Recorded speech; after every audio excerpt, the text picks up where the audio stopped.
टेट्राक्लोरोमीथेन या फिर carbon tetrachloride. देखना भैया, समझना इस चीज़ को बहुत ध्यान से।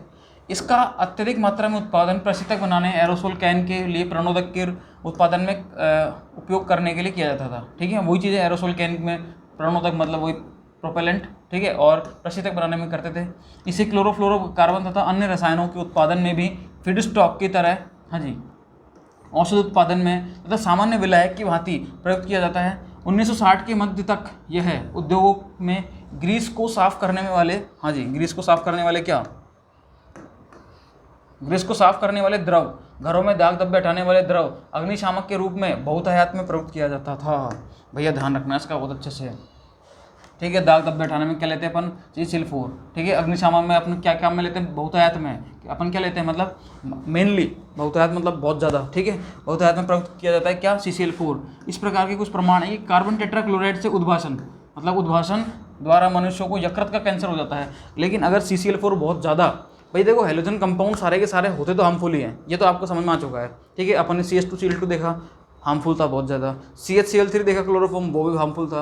अब ये है अपना, हाँ जी, CCl4, ये भी हार्मफुल है। साफ बोल दिया इन्होंने कि बहुत ज़्यादा अगर आ जाए ये तो क्या कर सकता है भैया, हाँ जी, लीवर का कैंसर हो जाता है इससे। इसकी प्रमुख प्रभाव है कि जैसे चक्कर आना, वही डिजीनेस, हाँ जी, सिर का हल्कापन होना, मितली आना, वही अपना नोजिया हो गया, उल्टी आना, वॉमिटिंग हो गया। ठीक है, जिससे तंत्रिका कोशिकाओं में जो अपनी नर्व सेल्स, ठीक है, में स्थायी क्षति मतलब आ सकती है। मतलब भैया ये तो बिल्कुल, ये तो ऐसा कर देगा CNS को, अपने सेंट्रल नर्व सिस्टम के जो सेल्स हैं, कोशिकाएं हैं, उनको ऐसा कर देगा कि ये मतलब ये तो परमानेंट क्या हो जाएंगी, डैमेज हो जाएंगे। वो स्थायी क्षति मतलब परमानेंट डैमेज। ठीक है, वो कभी रिकवर भी नहीं हो सकती। तो भैया CCl4 तो ज़्यादा हार्मफुल हो गया है, तो मतलब खतरनाक ही चीज़ है ये। ठीक है, गंभीर स्थिति में यह प्रभाव शीघ्रता से मूर्छा ला सकता है। मूर्छा मतलब पता ही नहीं है, मतलब मूर्छा मतलब उसको बेहोशी कर देगा भयंकर तरीके से। ठीक है, मूर्छा का इंग्लिश में एक अच्छा सा वर्ड है, याद नहीं आ रहा यार वो, चलो गहरी नींद में दे देता है, बेहोशी हो जाती है। ठीक है, मृत्यु ला सकता है, मतलब मृत्यु तक ला सकता है। तो ये कितना हार्मफुल है आपके सामने पता चल रहा है। तो कार्बन मतलब हेलोजन्स कंपाउंड जो होते हैं, ठीक है, मीथेन के, वो सारे के सारे हार्मफुल हैं। चाहे वो आपका DCM लो, चाहे आप क्लोरोफॉर्म लो, चाहे आप CCl4 ले हो। ठीक है, CCl4 के उद्भाषण से हृदय गति अनियमित हो जाती है। हृदय गति मतलब हार्ट बीट, ठीक है, वो भी अनियमित हो जाती है अथवा रुक जाती है। ठीक है, आंखों के संपर्क में आ जाए तो इस रसायन से जलन उत्पन्न हो जाती है। भैया आंखों में जलन हो जाती है। कार्बन टेट्राक्लोराइड वायु में निर्मुक्त होने पर ऊपरी वायुमंडल में पहुंच जाती है तथा ओजोन परत को भी विरल बना देती है। ये तो भैया उसी की तरह काम कर रहा है, फ्रेऑन की तरह ही। ठीक है, मतलब CCl4 भी क्या करता है, देखो जहाँ तक क्लोरीन आ रहा है ना, और वो ब्रेक हो रही है और क्लोरीन रेडिकल बन रहा है, तो भैया वो ओजोन को क्या करेगा, डिप्लीट करेगा, उसका शरण करेगा। और ओजोन का यदि शरण हो रहा है तो वो उसको अपन क्या मानेंगे, उसको अपन बहुत बेकार मानेंगे, वो सही नहीं होता है।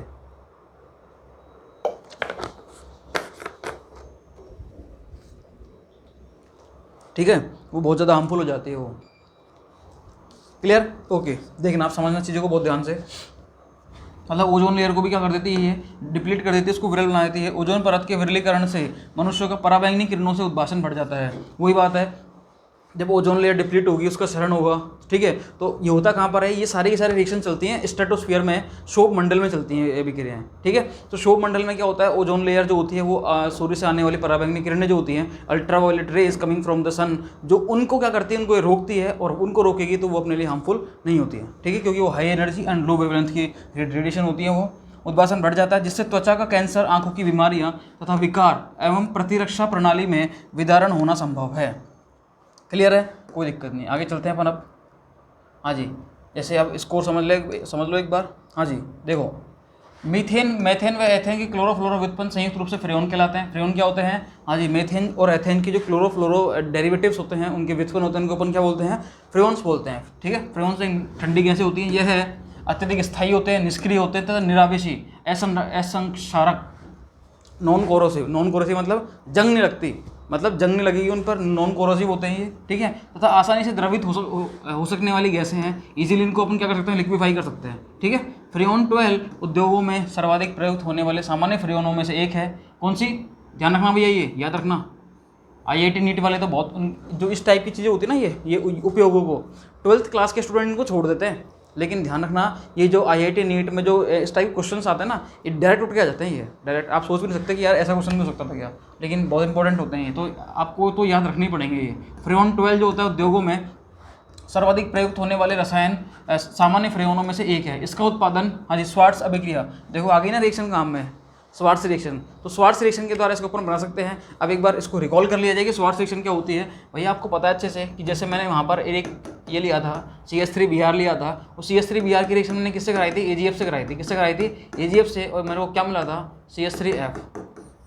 सही है, मतलब जब मैं एक थी अपनी फिंकलस्टाइन रिएक्शन में मैंने क्या करा था, मैंने जो हेलो एल्केन था, हेलो एल्केन में मैंने क्लोरीन और ब्रोमीन मतलब CH3Cl CH3Br मैंने क्या लिया था, उनको NaIC रिएक्शन कराई थी सोडियम आयोडाइड से, ठीक है, in the presence of acetone. और मैंने क्या बोला था कि भैया यहाँ पर आयोडीन जो होता है, आयोडीन क्लोरीन और ब्रोमीन को हटाकर खुद आ जाता है, मतलब CH3Cl से आप CH3I बना सकते हो, मतलब क्लोरोमीथेन से आप आयोडोमीथेन बना सकते हो बाय द फिंकलस्टाइन रिएक्शन, ठीक है। वो थी एक हैलाइड एक्सचेंज रिएक्शन थी, वो क्लियर है, कोई दिक्कत नहीं है। श्वार्ट्ज रिएक्शन जो है, ये श्वार्ट्ज रिएक्शन, श्वार्ट्ज अभिक्रिया, ये भी एक हैलाइड एक्सचेंज ही है, लेकिन यहाँ पर हैलाइड जो एक्सचेंज होगा वो कौन सा होगा, फ्लोरीन। कौन होगा, फ्लोरीन। मतलब फ्लोरीन क्या करेगा, जो क्लोरीन ब्रोमीन है उसको रिप्लेस करेगा। अगर फ्लोरीन की जगह, सुनो भैया, फ्लोरीन की जगह कौन होता, आयोडीन होता, तो इस रिएक्शन को अपन बोलते हैं फिंकलस्टाइन रिएक्शन। क्या बोलते हैं, फिंकलस्टाइन रिएक्शन। क्लियर है चीज़, कोई दिक्कत नहीं है, हाँ जी क्लियर। तो फिंकलस्टाइन और श्वार्ट्ज दोनों में अंतर समझ में आ गया। फिंकलस्टाइन होती है तो आयोडीन होता है, लेकिन सोडियम आयोडाइड होता है, ठीक है। अब श्वार्ट्ज है तो मतलब AgI होगा, ध्यान रखना भैया। तो ध्यान रखना, इसका उत्पादन जो होता है, किसका उत्पादन, हाँ जी, CCl4 का उत्पादन, CCl4 ही था ना, अच्छा CF2Cl2 का उत्पादन। भैया इसने क्या बोला है, CF2Cl2। देखो किस तरीके से होगा, मैं एक बार दिखाई देता हूँ उसको। हाँ जी, जैसे CF2Cl2 है, तो जैसे इन्होंने क्या ले लिया, हाँ जी, CCl4 ले लिया, CCl4 ले लिया। इसकी रिएक्शन यदि अपन AgF से कराएं तो क्या बनेगा, CCl3F बनेगा, सही है। और इसकी रिएक्शन वापस से अपन AgF से करा देते हैं तो क्या बनता है, CF2Cl2। ये इसी को अपन क्या बोलते हैं, फ्रीऑन 12। इसको अपन क्या बोलते हैं, फ्रीऑन 12, फ्रीऑन 12। ध्यान रखना भैया, क्लियर, कोई दिक्कत नहीं है। तो इसका उत्पादन श्वार्ट्ज अभिक्रिया द्वारा होता है। श्वार्ट्ज अभिक्रिया मैंने आपको समझा दी है, द्वारा टेट्राक्लोरोमीथेन से किया जाता है। ये लो भैया, टेट्राक्लोरोमीथेन, क्लियर। इसको अपन क्या बोलते हैं, टेट्राक्लोरोमीथेन, ठीक है। यह एरोसोल प्रणोदक, प्रशीतक तथा वायु शीतलन में उपयोग करने के लिए उत्पादित किया जाता है। एरोसोल प्रणोदक मतलब मैंने आपको बता ही दिया, ठीक है। प्रोपेलेंट इन एरोसोल, प्रशीतक मतलब कूलर, जिनको अपन क्या बोलते हैं, बहुत ज़्यादा कूल करने वाले होते हैं, ठंडे करने वाले होते हैं, वायु शीतलन, ठीक है, में उपयोग करने के लिए उत्पादित किए जाते हैं। 1974 तक विश्व में फ्रीऑन का वार्षिक उत्पादन 20 करोड़ पाउंड तक था। अधिकांश फ्रीऑन यहाँ तक कि प्रशीतन में काम में आने वाले भी वायुमंडल से होते हुए क्षोभ मंडल में विस्तृत हो जाते हैं। क्षोभ मंडल में फ्रीऑन मूलक श्रृंखला अभिक्रिया द्वारा, भैया ये बहुत खतरनाक रिएक्शन है ये, मूलक श्रृंखला मतलब एक चेन चालू कर देते हैं ये। अगर एक बार वायुमंडल में क्लोरीन रेडिकल पहुंच जाए तो वो क्लोरीन रेडिकल क्या करता है, वो ना जाने कितनी ऑक्सीजन को, मतलब कितनी ओजोन्स को भैया ब्रेक कर देगा, तोड़ देगा into the oxygen and oxygen radical, मतलब नेसेंट ऑक्सीजन, मतलब ओजोन को तोड़ देगा वो। तो कौन, क्लोरीन रेडिकल। तो भैया ये एक चेन बना लेता है ये, एक ऐसा नहीं है कि एक क्लोरीन रेडिकल केवल एक ओजोन को ब्रेक करेगा, नहीं भैया गलत बात, ये ना जाने कितनी ओजोन्स को ब्रेक करेगा ये। इसलिए बोलते हैं कि फ्रीऑन्स आर वेरी वेरी हार्मफुल, ठीक है। तो ये क्या करता है, मैं आपको जब अगर मैं आपको ओजोन डिप्लीशन पढ़ा था तो इसको मैं बहुत डिटेल में समझाता इस चीज़ को, ठीक है। 11th क्लास में दे रखा है ये, तो मैं आपको इसको बहुत अच्छे से समझाता, लेकिन अभी आप इसको यहीं पर रखो, कर देते हैं। तथा हाँ जी, प्राकृतिक ओजोन संतुलन को अनियंत्रित कर देते हैं। जो नेचुरल जो ओजोन का प्रोसेस चल रहा है उसको क्या कर देते हैं ये, हाँ जी। ओजोन क्या होता है, ओजोन ब्रेक होती है, टूट बनती है, ब्रेक होती है, बनती है, लेकिन ये क्या करते हैं, ये केवल ब्रेक करते हैं ये, ठीक है, बनाने का कोई काम नहीं इनका, क्लियर, ओके।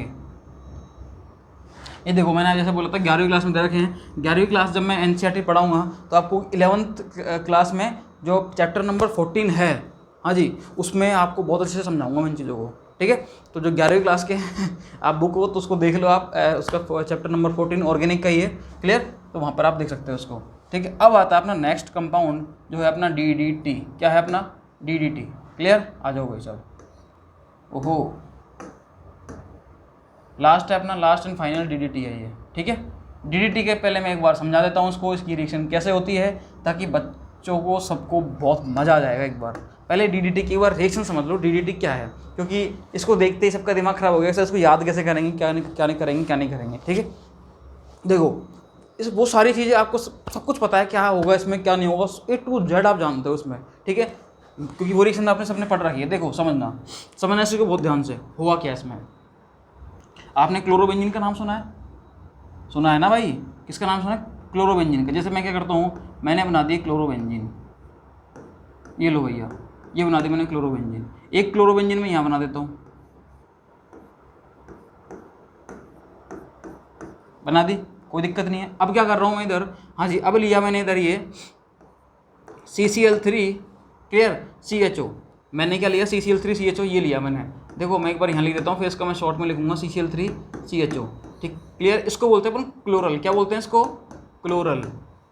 याद रखना भैया, जब आप क्लोरल की रिएक्शन किससे कराते हो? क्लोरोबेंजीन से। जब क्लोरल की रिएक्शन किससे कराते हो? क्लोरोबेंजीन से। तो क्या होता है वो हम देखेंगे अभी। ये होता है CCl3 CHO, इसको मैं खोल के लिख रहा हूँ, देखो CCl3, ये कार्बन, ये क्लोरीन, ये क्लोरीन और ये क्लोरीन, फिर इससे कार्बन, फिर डबल बॉन्ड ऑक्सीजन और ये हाइड्रोजन। क्लियर है, कोई समस्या नहीं है भैया? ओके। देखो यहाँ से आपको पता है बेंजीन की हर कार्बन पर एक एक हाइड्रोजन होता है, बिल्कुल होता है। इसकी रिएक्शन समझना आप, यहाँ से आप इनको निकाल दो, बस कुछ मत करना, यहाँ से इनको निकाल दो। क्लोरल की रिएक्शन आपने 2 मोल क्लोरोबेंजीन से करा दी। आपने क्या करा, इस क्लोरल की रिएक्शन, ये रहा क्लोरल, इसकी रिएक्शन आपने 2 मोल किससे करा दी? पैरा क्लोरोबेंजीन से। किससे कराई? सॉरी, आप तो क्लोरोबेंजीन ही रखो, क्या रखो? क्लोरोबेंजीन। किससे कराई आपने? क्लोरोबेंजीन से, सही है। पैरा पोजीशन तो हाइड्रोजन निकलेगा अभी। देखो ये निकल गया यहाँ से, एक हाइड्रोजन और एक ऑक्सीजन, मतलब 2 हाइड्रोजन 1 ऑक्सीजन निकलेगा। तो यहाँ से क्या निकलेगा? यहाँ से निकलेगा -H2O। अब ये होगा क्या, ये जो बेंजीन है, ये बेंजीन हाइड्रोजन से जुड़ा था, इसने अब ये बॉन्ड किससे बना लेगा? इस कार्बन से, क्योंकि ऑक्सीजन तो निकल गया यहाँ से। और ये भी किससे बना लेगा? इस कार्बन से। मतलब इस कार्बन की 2 बॉन्ड जो होंगे, जो पहले ऑक्सीजन से थे, अब वो दोनों बॉन्ड हटके किससे बन जाएंगे? दोनों बेंजीन रिंग से। किससे बनाएंगे? दोनों बेंजीन रिंग से। बना दो भैया, इसको एच डी छाप दो इधर, लो देखना भैया, ये कार्बन है, सॉरी, देखो ये कार्बन है, ये क्लोरीन है, ये क्लोरीन है, ये क्लोरीन है, क्लियर। और यहाँ पर क्या है? फिर ये कार्बन आ गया, ये कार्बन आ गया दूसरा। यहाँ पर क्या है? एक हाइड्रोजन है, क्या है? एक हाइड्रोजन, ठीक है। अब यहाँ से क्या करो, इस बेंजीन रिंग को जोड़ दो और इस पर क्या लगा दो? Cl लगा दो। ऐसे यहाँ पर करो, इस बेंजीन रिंग को जोड़ो तो यहाँ पर क्या लगा दो? Cl। क्लियर है, कोई दिक्कत नहीं। अब इसका एक बार नामकरण करते हैं अपन। क्या करते हैं? नामकरण। देखो इसका नॉमेनक्लेचर करने के लिए मैं एक बात करता हूँ, अरे यार से हो जाता है। देखो इसका अपन नॉमेनक्लेचर करते हैं। इसको मैंने दिया नंबर 1, इसको मैंने दिया नंबर 2, सही है, क्लियर है, कोई दिक्कत नहीं है।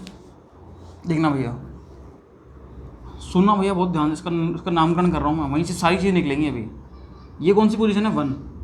ये कौन सी पोजीशन है? 1। 1 पर क्या है? 2 लगे हुए हैं बेंजीन रिंग, और बेंजीन रिंग की पैरा पोजीशन पर क्या लगा हुआ है? क्लोरीन। क्या लगा हुआ है? क्लोरीन। देखो ऑर्थो मेटा पैरा, पैरा पर क्या लगा हुआ है?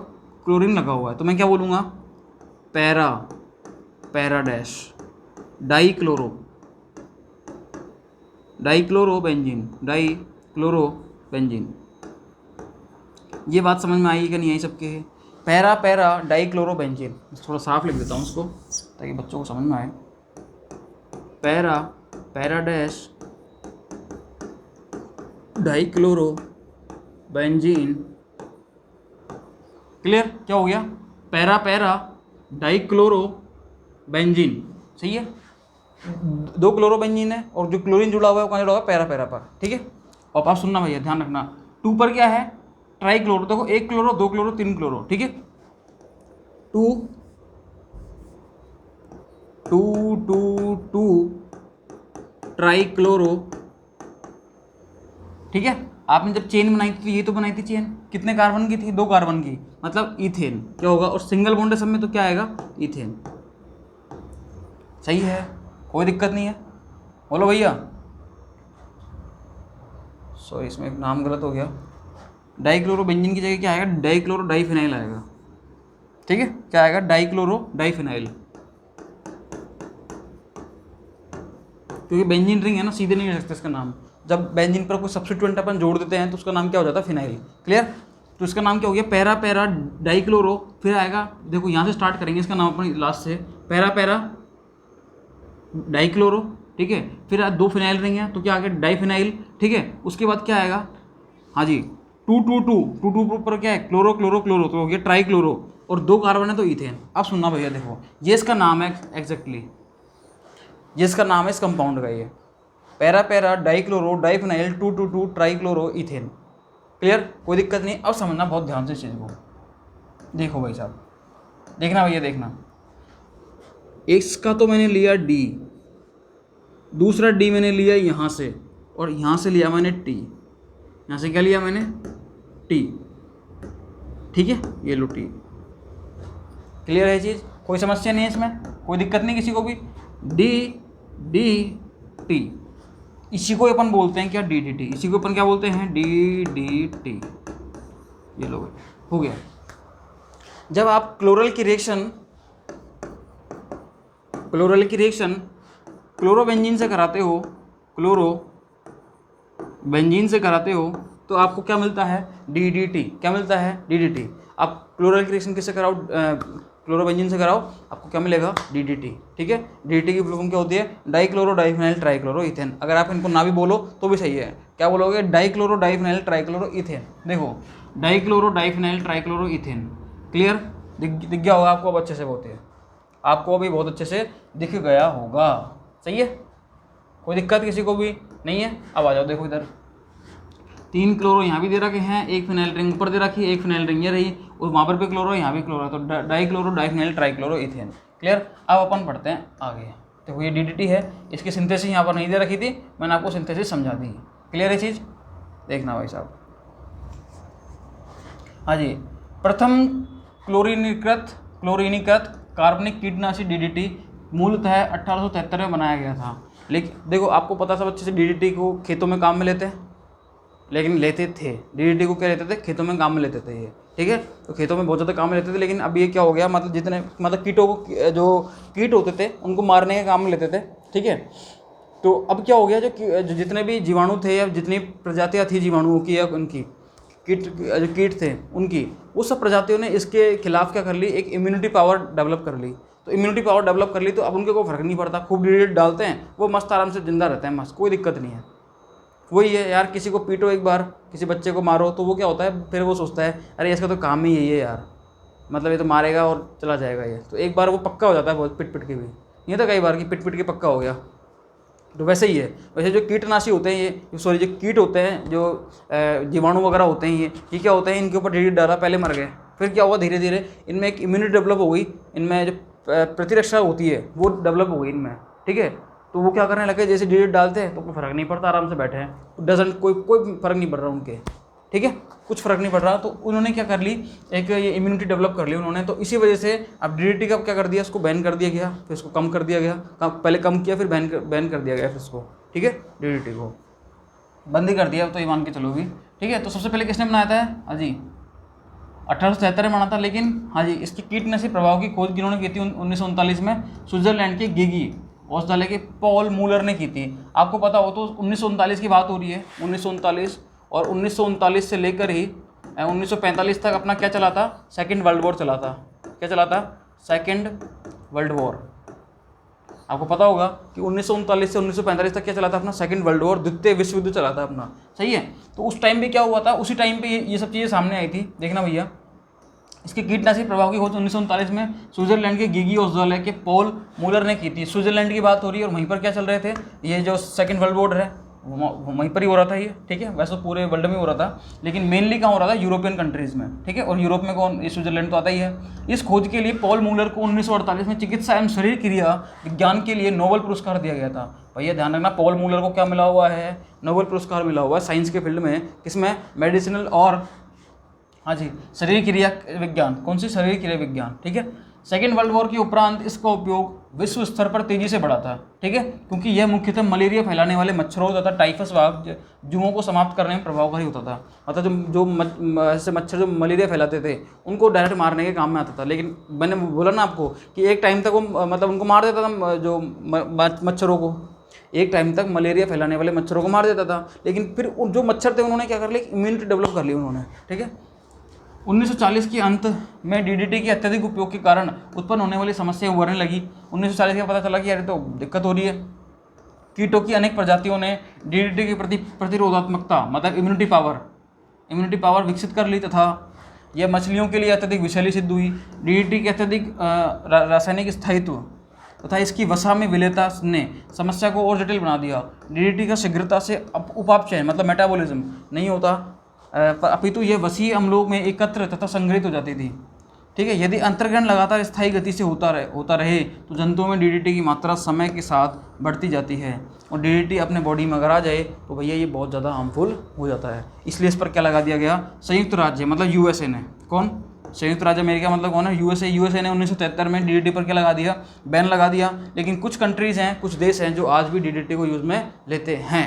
ठीक है, तो डीडीटी पर वैसे तो बैन लगा हुआ है लेकिन फिर भी इसको काम में लेते हैं लोग। ठीक है, तो ये बहुत सही चीज़ नहीं है वैसे तो। क्लियर, समझ में आ गया डीडीटी। ओके,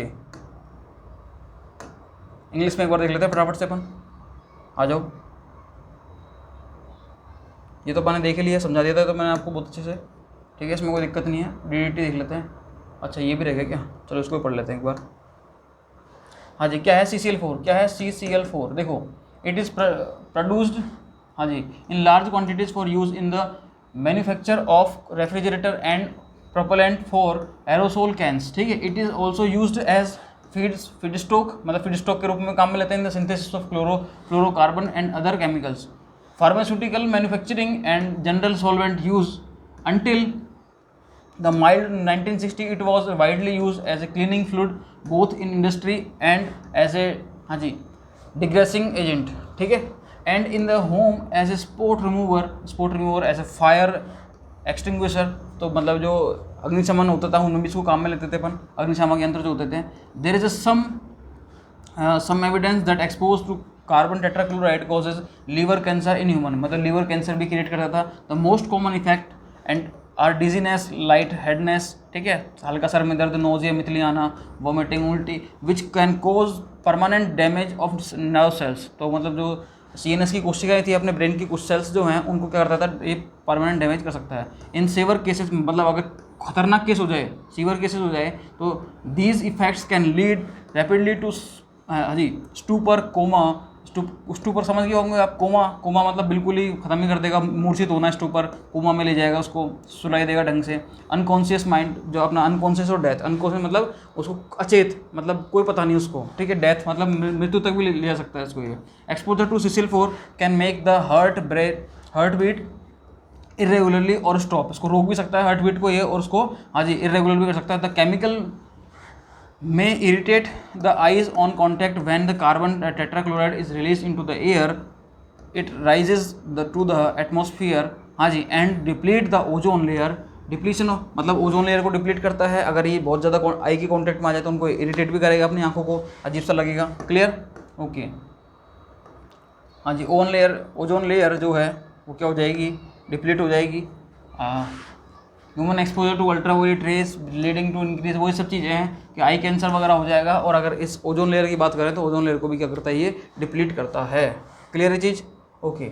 फ्रियोन्स की बात करते हैं तो the chlorofluoro compounds of methane and ethane are collectively known as the freon। they are extremely stable, unreactive, non-toxic and non-corrosive and easily liquefiable gases। मतलब क्या होते हैं, इथेन और मीथेन जो होते हैं उनके अगर क्लोरोफ्लोरो व्युत्पन्न होते हैं, उनके क्लोरोफ्लोरो डेरिवेटिव होते हैं, तो उनको अपन कलेक्टिवली क्या बोलते हैं उनको, हाँ जी क्या बोलते हैं उनको अपन, फ्रियोन्स बोलते हैं। क्या बोलते हैं, freons. They are extremely stable होते हैं, अनरिएक्टिव होते हैं, नॉन टॉक्सिक होते हैं और नॉन कोरोसिव होते हैं ये, ठीक है, और आसानी से इनका अपन लिक्विफिकेशन कर सकते हैं। फ्रियोन 12 ध्यान रखना, मैंने आपको बोला भी था फ्रियोन 12 बहुत काम का है ये, ठीक है। Is the one of the हाँ जी most common freon in industrial use. It is manufactured from tetrachloromethane by Swarts reaction. Swarts reaction इसको अपन बना सकते हैं। These are usually produced for aerosol propellant, refrigerator and air condition, हाँ जी air conditioning purpose, मतलब उसके रूप में तो काम में लेते ही इसको। फ्रियोन्स को मैंने बता ही दिया, फिर फ्रिज में काम में लेते हैं, रेफ्रिजरेटर में, AC में काम में लेते हैं। By 1974 total freon production in the world was about 2 billion pound annually, ठीक है, कोई काम की बात नहीं। Most freon even that use in the refrigeration, हाँ जी, eventually makes its way into the atmosphere where it diffuses unchanged into the stratosphere.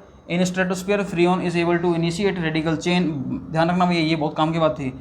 In stratosphere जो शोभमंडल होता है अपना, जहाँ पर अपन शोभमंडल मतलब जहाँ पर ओजोन क्या करता है, एक चेन रिएक्शन ओजोन ब्रेक होता है, कौन करता है, क्लोरीन रेडिकल, ठीक है, और वहीं पर कौन सी रिएक्शन स्टार्ट होती है, चेन रिएक्शन स्टार्ट होती है ये, ठीक है।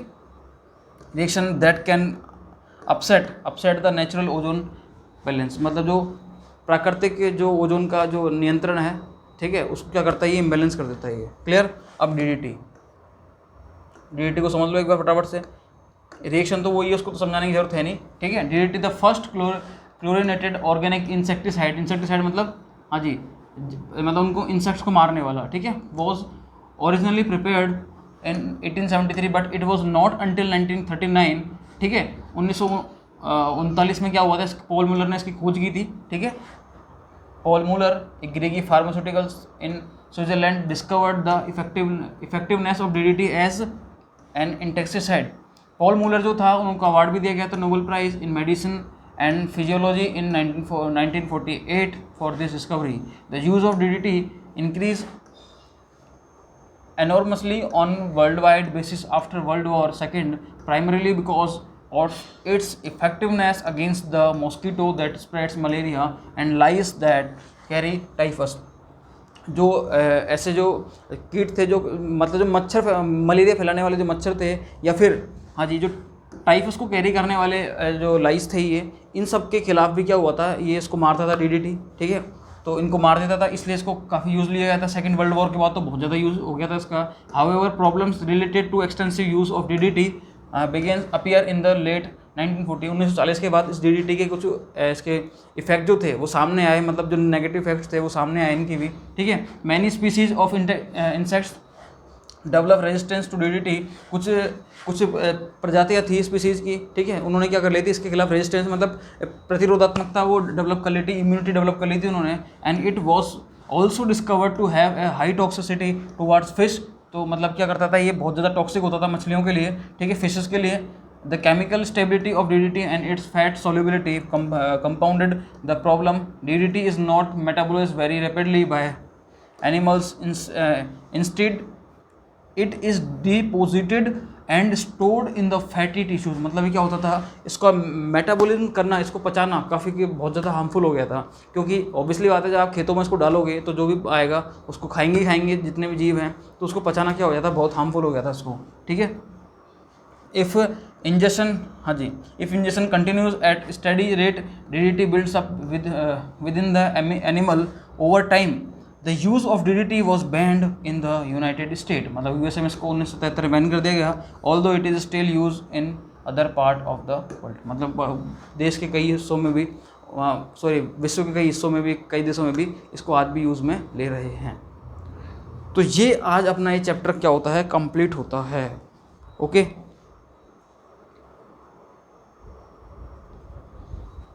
ओके, तो ये आज अपना चैप्टर है पूरा का पूरा कंप्लीट हो चुका है, पॉलीहाइड्रोजन कंपाउंड्स, ठीक है। और इस चैप्टर के कंप्लीट होने के बाद अब मैं नेक्स्ट चैप्टर स्टार्ट करने जा रहा हूँ, जो कि है अपना एल्कोहल फिनॉल ईथर, वो स्टार्ट होगा अपना, ठीक है।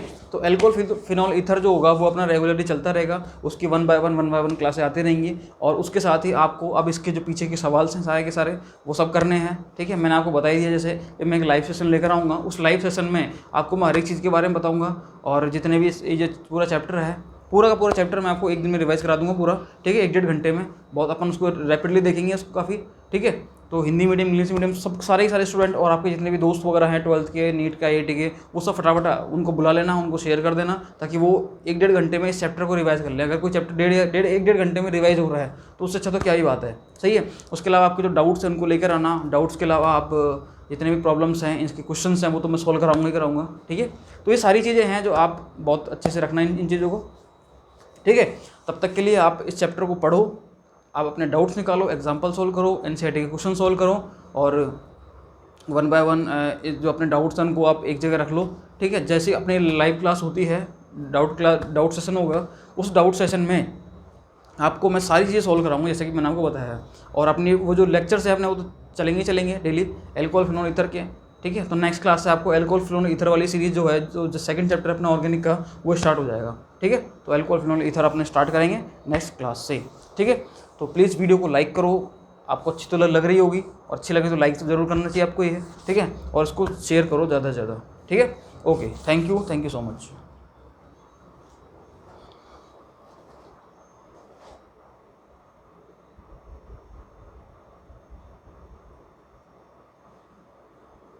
देखिए एक चीज़ और बतानी थी मैंने आपको।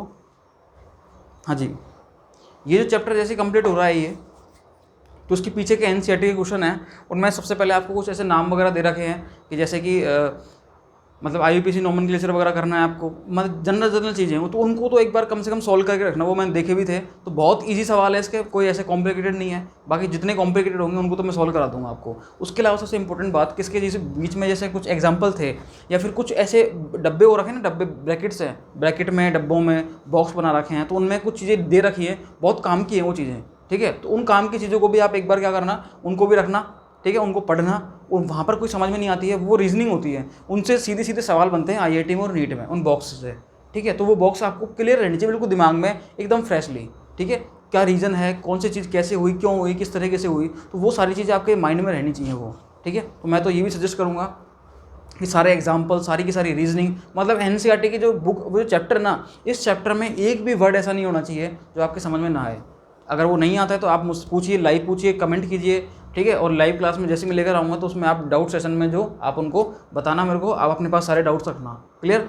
तो एनसीईआरटी के ये चैप्टर में आप कहीं पर भी किसी भी तरह की समस्या आती है ना, तो प्लीज़ आप एक बार ज़रूर बताना है इसको लेकर, क्लियर।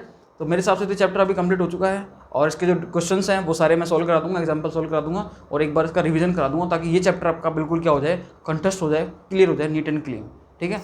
तो मैं अब लेकर आऊँगा second chapter alcohol phenol ether, ठीक है। उसके लेक्चर 1 बाय 1, वही डेली के 3 लेक्चर तो आते रहेंगे, और साथ में अपन कभी भी एक लाइव क्लास ले लेंगे। जिस दिन अपन लाइव क्लास लेंगे उस दिन अपने ये लेक्चर्स हैं उनको अपन पोस्टपोन कर देंगे, उनको अपन उस दिन अपन कोई लेक्चर नहीं लेंगे, अपन उस दिन केवल और केवल डाउट सेशन चलेगा, क्योंकि वो क्लास बहुत लंबी चलेगी, वो 3 4 5 6 घंटे, पता नहीं कितने घंटे की होगी, पता नहीं उसका, ठीक है। क्योंकि उस दिन अपन जो चैप्टर है इसका रिवीजन भी करेंगे, और अपन क्वेश्चन भी सोल्व करेंगे, एग्जाम्पल भी लेंगे, आपके डाउट्स को भी लेंगे, प्रॉब्लम्स को भी लेंगे। उसके अलावा अपन को आगे क्या करना है, कैसे करना है, वो सारी चीज़ें आपके अकॉर्डिंग, मतलब आपको लगता है कि यार ऐसा अगर हो तो सही रहेगा, या फिर आप इस थोड़ा सा ये इसमें अमेंडमेंट करें, इसमें थोड़ा सा चेंजेस करें तो सही रहेगा, ठीक है।